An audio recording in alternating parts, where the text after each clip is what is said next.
மயிலாடுதுறை மாவட்டத்தில் சுனாமி ஆழி பேரலையால் உயிரிழந்தோரின் 20ஆம் ஆண்டு நினைவஞ்சலி.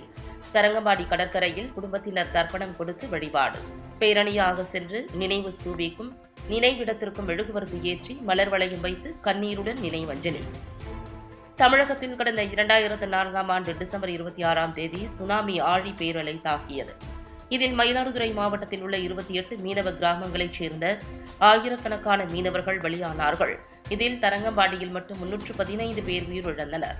சுனாமியால் உயிரிழந்த அனைவருக்கும் அவர்களது குடும்பத்தினரும் கிராம மக்களும் ஆண்டுதோறும் நினைவஞ்சலி செலுத்தி வழிபாடு செய்வது வழக்கம். இந்நிலையில் 20ஆம் ஆண்டு நினைவு தினமான இன்று தரங்கம்பாடி மீனவ கிராமத்தில் மீன் விற்பனை கூடத்தில் சுனாமியால் உயிரிழந்தவர்களுக்கு அவர்களது குடும்பத்தினர் யாகம் வளர்த்து தர்ப்பணம் கொடுத்து கடலில் பால் ஊற்றி அஞ்சலி செலுத்தி வழிபாடு செய்தனர்.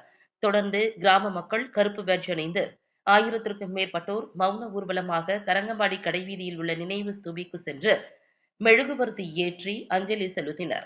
பின்னர் தரங்கம்பாடி பழைய ரயில் நிலையம் அருகே சுனாமியால் உயிரிழந்தவர்களின் உடலை அடக்கம் செய்த இடத்திற்கு சென்று மாலை அணிவித்து மலர் வளையம் வைத்து கண்ணீருடன் அஞ்சலி செலுத்தினர். இதில் மயிலாடுதுறை எம்பி சுதா, பூம்புகார் எம்எல்ஏ நிவேதா முருகன், அதிமுக மாவட்ட செயலாளர் பவுன்ராஜ் உள்ளிட்ட அரசியல் கட்சி பிரமுகர்கள் பலரும் கலந்து கொண்டு சுனாமியால் உயிரிழந்தவர்களுக்கு அஞ்சலி செலுத்தினர். இதேபோல மயிலாடுதுறை மாவட்டத்தில் உள்ள சந்திரபாடி, சின்னூர்பேட்டை, சின்னங்குடி, குட்டியாண்டியூர், மாணிக்கப்பங்கு உள்ளிட்ட பல்வேறு மீனவ கிராமங்களில் சுனாமியால் உயிரிழந்தவர்களுக்கு அஞ்சலி செலுத்தும் நிகழ்வு நடைபெற்றது. சுனாமி நினைவு தினத்தை முன்னிட்டு மீனவர்கள் கடலுக்கு மீன்பிடிக்க செல்லவில்லை என்பது குறிப்பிடத்தக்கது.